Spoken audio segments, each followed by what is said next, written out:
A continuación vamos a ver la incorporación de la hidráulica en las transmisiones automáticas. Cómo funcionan las cajas de válvulas, tipos de cajas de válvulas. Vamos a ver este interesante video.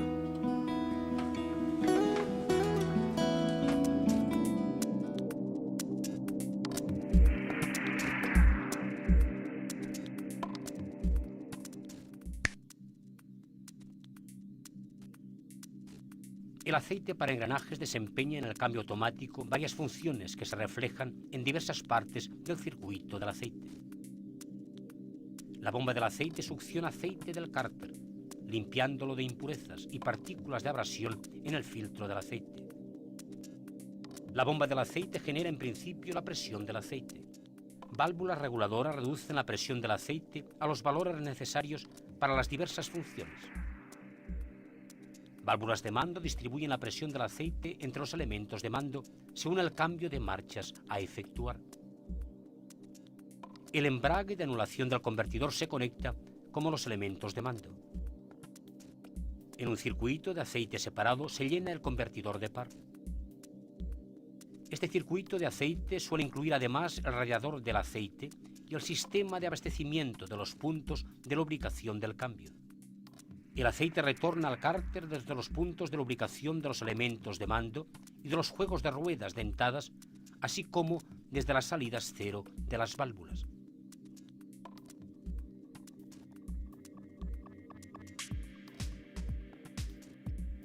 Las bombas del aceite de los cambios automáticos son predominantemente bombas con hoz de guía.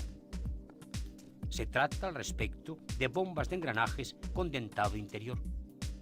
Al separarse los dientes aumenta el intersticio entre los mismos y se succiona aceite. Una vez los huecos entre los dientes se han llenado de aceite, pasan por la hoz de guía. Después de pasar por la hoz de guía, el intersticio vuelve a estrecharse, aumentando la presión del aceite. El aceite queda disponible a la salida de la bomba.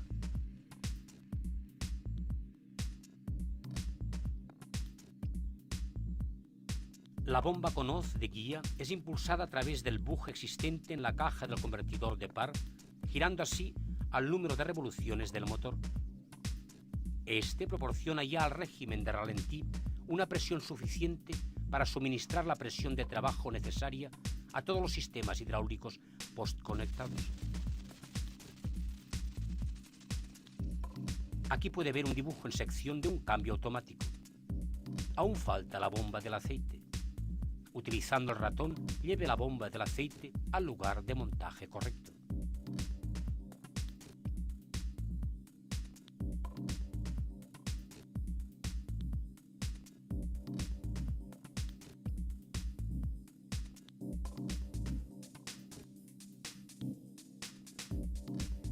Magnífico.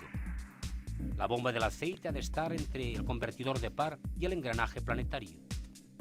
Es impulsada por la bomba del convertidor de par.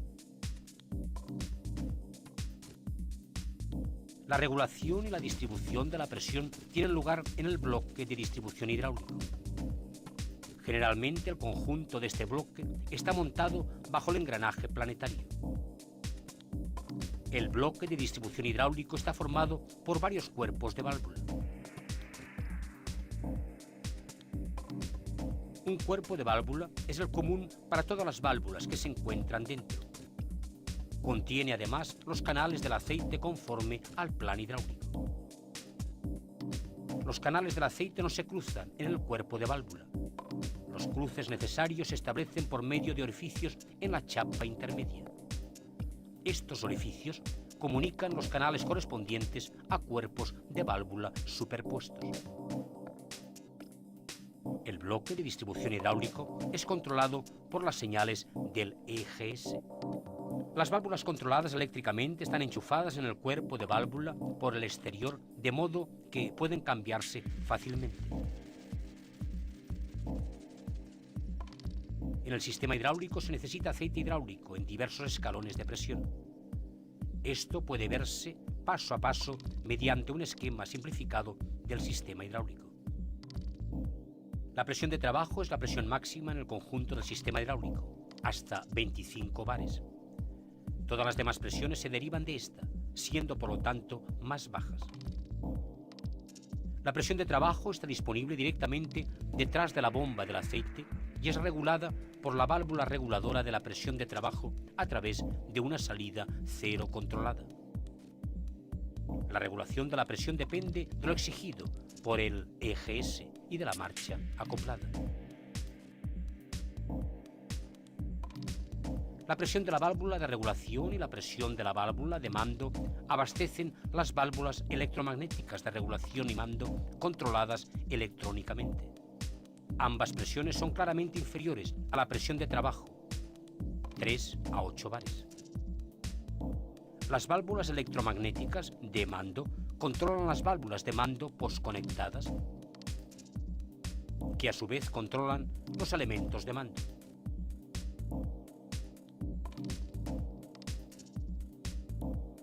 La presión moduladora refleja la carga del motor. El EGS puede ajustarla a través de una válvula electromagnética de regulación 0 a 7 bares. A su vez, la presión moduladora influye sobre el valor de la presión de trabajo. Durante el cambio de marcha se utiliza en el elemento de mando que conecta una presión de mando variable situada entre 6 y 12 bares. Esta presión es ajustada por el EGS a través de una válvula electromagnética de regulación y una válvula reguladora de la presión. Una vez terminado el proceso de cambio de marchas, la presión de mando es reemplazada en el elemento de mando por la presión de trabajo. La presión de lubricación abastece el convertidor de par. El aceite para engranajes fluye a través del convertidor y del radiador del aceite hasta llegar a los puntos de lubricación del cambio. La presión de lubricación es de 3 a 6 bares aproximadamente. La presión en el embrague de anulación del convertidor es controlada por el EGS. Esto tiene lugar por medio de una válvula electromagnética de regulación y una válvula reguladora de la presión. La presión se ajusta según sea el par a transmitir.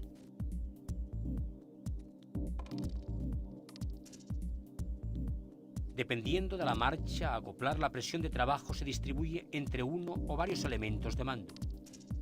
La distribución corre a cargo de válvulas de mando. La válvula de mando posee 3 empalmes, O, A y P, así como el empalme de mando X. En el empalme de presión P se proporciona la presión de trabajo al aceite hidráulico. En la posición de reposo de la corredera no es posible transferir la presión del empalme P.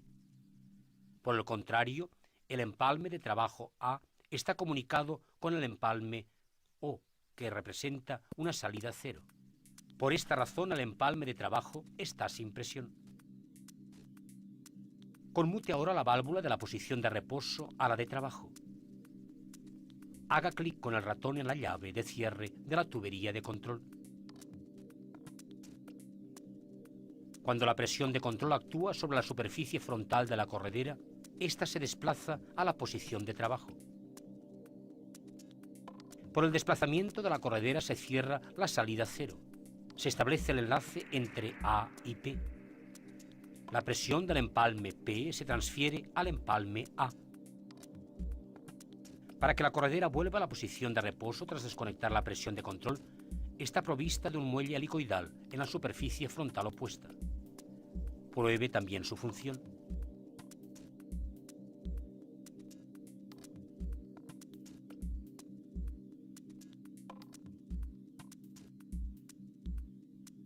Tenga en cuenta que la cámara del muelle helicoidal posee una salida cero, L, para que el émbolo pueda moverse libremente.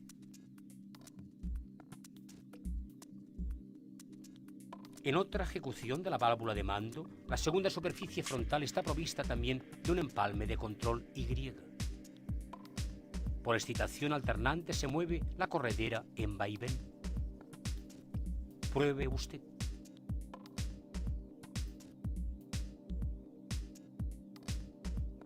Sin embargo, no puede renunciarse a un muelle cuya fuerza es reducida.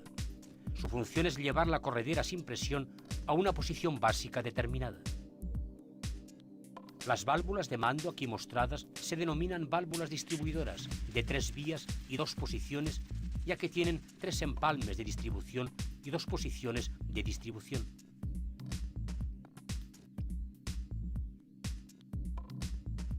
Hay una representación esquemática simplificada según DIN. En ella, para cada posición de la corredera, se dibuja una casilla con enlaces correspondientes. Los empalmes de presión se dibujan en la casilla correspondiente a la posición de reposo de la válvula. Conmute las tuberías de control para hacerse mostrar las posiciones de distribución en la posición de trabajo.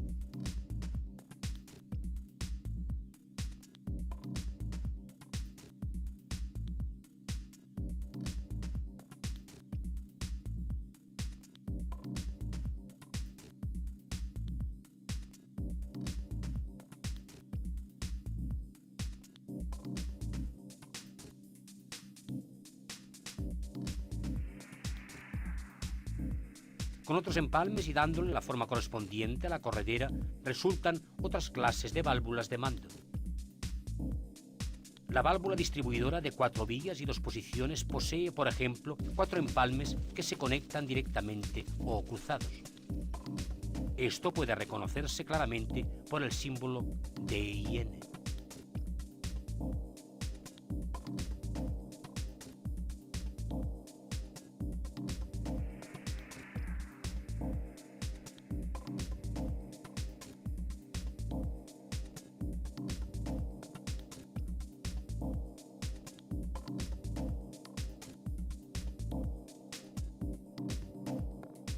La regulación de una presión de aceite constante corre a cargo de una válvula reguladora de la presión.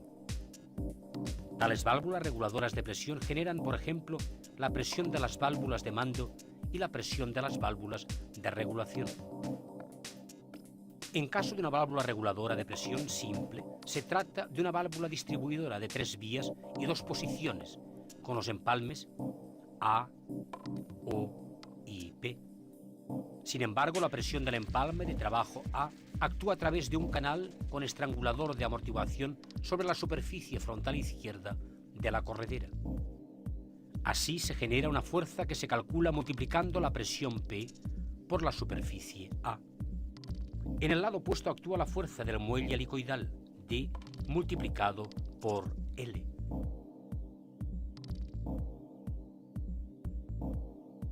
En estado regulado, la fuerza hidrostática y la fuerza del muelle están en equilibrio. Haga caer la presión en el empalme A, incrementando el caudal de salida. Haga clic en la llave de cierre con el ratón. En este caso desciende la presión hidrostática y predomina la fuerza del muelle que desplaza el émbolo hacia la izquierda. La salida cero está cerrada. Por el empalme P puede entrar de nuevo aceite, con lo que vuelve a subir la presión. Haga clic ahora en la llave de cierre con el ratón. Si la presión aumenta en el empalme A, esto repercute en la superficie frontal izquierda de la corredera, que es desplazada hacia la derecha, en contra de la fuerza del muelle. Se corta la afluencia del empalme P. El aceite puede salir por el empalme C, que se abre ahora, y con ello vuelve a bajar la presión en el empalme A. Mirando con atención vemos que la corredera no se encuentra totalmente en reposo en el estado regulado, sino que oscila alrededor de la posición de equilibrio. El estrangulador y la forma del borde de distribución de la corredera determinan el tipo de oscilación de regulación.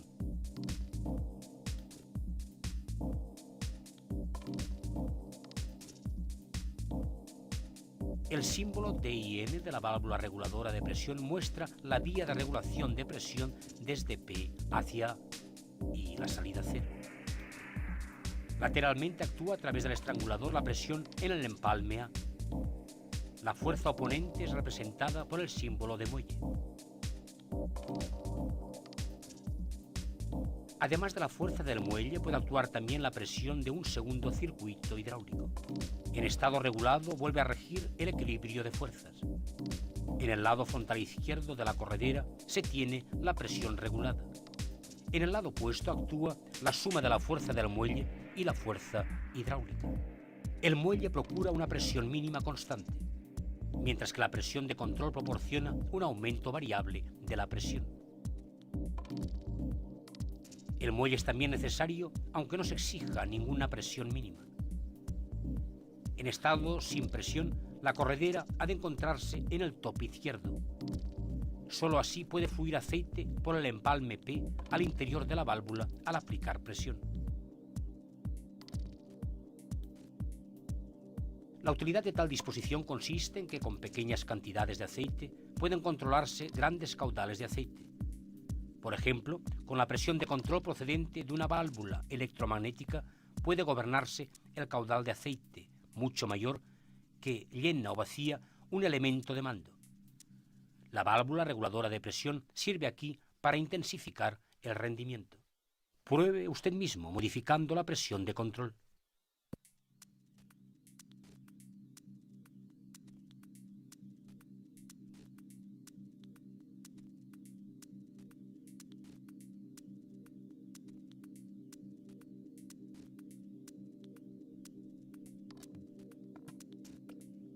Las válvulas electromagnéticas de mando pertenecientes al sistema hidráulico de los cambios automáticos son válvulas distribuidoras de 3 vías y 2 posiciones accionadas eléctricamente por el EGS.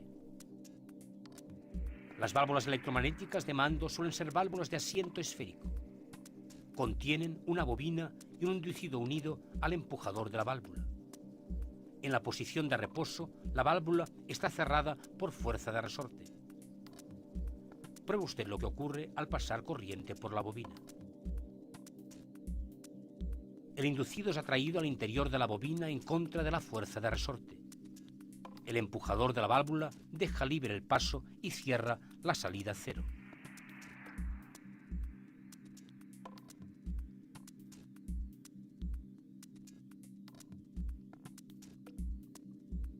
Las válvulas electromagnéticas de mando se excitan con señales digitales de conexión y desconexión. Las válvulas electromagnéticas de mando se abastecen con la presión de la válvula de mando regulada en sentido decreciente. Proporcionan simplemente una presión de control que es utilizada en una válvula de mando. El símbolo DIN muestra la representación ya conocida de la válvula de 3 vías y 2 posiciones. En posición lateral se encuentran la bobina magnética y el muelle de reposición. La válvula electromagnética de regulación es una válvula de cierre contra presión cero. Está sometida a la tensión previa de un resorte. Al aplicar corriente a la bobina, el inducido es atraído al interior de la misma en contra de la fuerza del resorte, abriendo así la salida cero. Cuando se aplica corriente a la bobina, se reduce así la presión en el empalme de trabajo en tanto mayor medida cuanto mayor sea la corriente. A fin de que la pérdida de presión no repercuta en la presión de la válvula de regulación, se ha dispuesto un estrangulador entre el empalme de presión y la válvula propiamente dicha. Controle ahora usted mismo la presión del empalme de trabajo, modificando para ello la posición del regulador deslizante.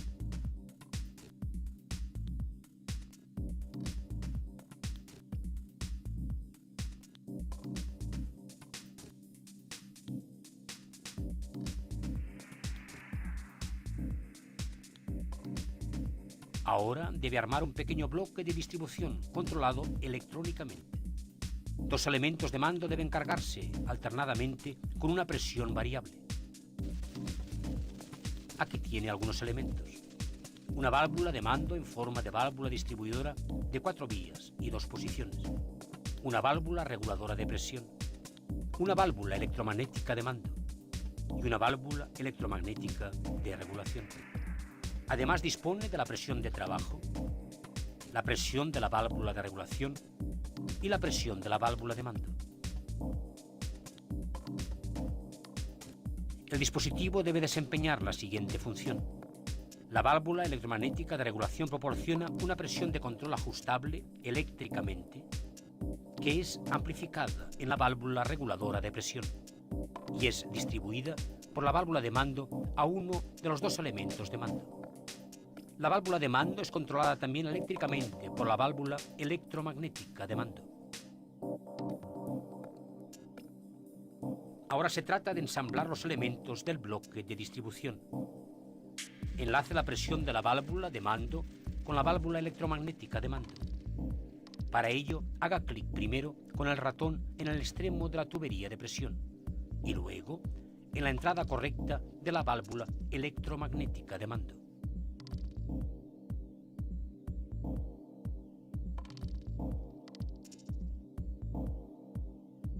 Magnífico. Sigamos de inmediato. Abastezca del mismo modo la válvula electromagnética de regulación con presión de la válvula de regulación.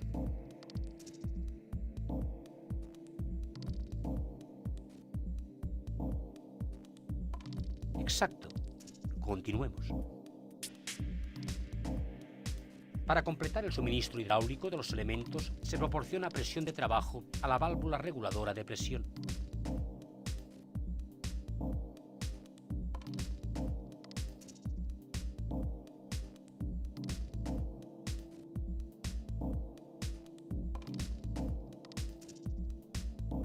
Por esta entrada no ha de tener lugar el suministro de presión. Al siguiente intento conseguirá con seguridad conectar la presión de trabajo a la válvula reguladora de presión.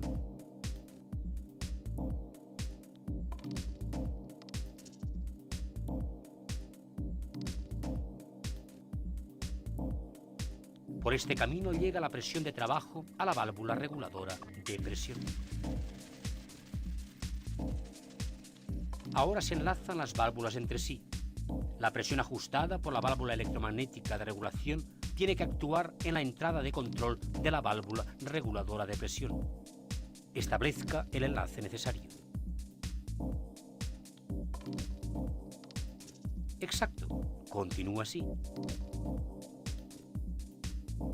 La presión regulada por la válvula reguladora de presión llega ahora al empalme de presión de la válvula de mando distribuidora de 4 vías y 2 posiciones. Elija el enlace correcto.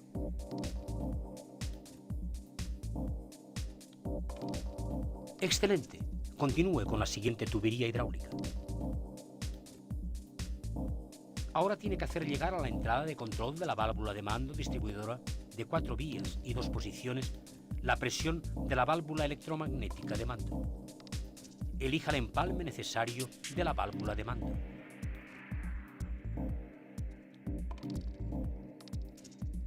Estupendo. Ahora aún tienen que abastecerse los elementos de mando. El elemento de mando B ha de estar accionado cuando la válvula de mando distribuidora de 4 vías y 2 posiciones está en la posición de reposo. Elija el empalme necesario de la válvula de mando. Correcto. Un paso más y el circuito estará completo. Lógicamente, el elemento de mando A tiene que estar accionado cuando la válvula de mando distribuidora de 4 vías y 2 posiciones se encuentra en la posición de trabajo. ¿De qué empalme de la válvula de mando puede tratarse ahora? Correcto. Tiene que ser, por supuesto, el último empalme libre.